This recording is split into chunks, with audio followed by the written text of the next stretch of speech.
Hi everyone, welcome back to smart Andhra with Mahi channel. So ఈ video topic ఏంటంటే తల్లికి వందనం స్కీమ్ స్టేటస్ ఆన్లైన్లో ఎలా చెక్ చేయాలనేది. సో మీరు ఎక్కడికి వెళ్ళకుండా మీ మొబైల్లోనే స్టేటస్ చెక్ చేసుకోవచ్చు. అది ఎలా అంటారా చూద్దాం. మీరు బ్రౌజర్ని ఓపెన్ చేయాలి. దాన్ని ఓపెన్ చేయ NBM అని టైప్ చేసి ఎంటర్ ప్రెస్ చేయండి.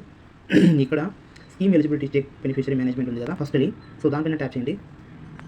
ఇలా డిస్ప్లే అవుతుంది స్కీమ్ ఎలిజిబిలిటీ చెక్ అనేది. సో ఇక్కడ ఆధార్ నెంబర్ ప్లేస్లో మదర్ ఆధార్ నెంబర్ అయినా ఇవ్వచ్చు, లేదా స్టూడెంట్ ఆధార్ అయినా నెంబర్ అయినా ఇవ్వచ్చు.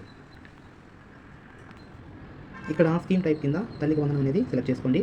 దెన్ ఇక్కడ select year, present year 2026 to 27 ఇయర్ని సెలెక్ట్ చేసుకొని గెట్ డీటెయిల్స్ పైన క్లిక్ చేస్తే మనకు స్టేటస్ అనేది ఓపెన్ అవుతుంది. ఈ వీడియోకి ఇంతేనండి. ఈ వీడియో నచ్చితే లైక్ చేయండి, షేర్ చేయండి, సబ్స్క్రైబ్ చేయండి. Thank you all.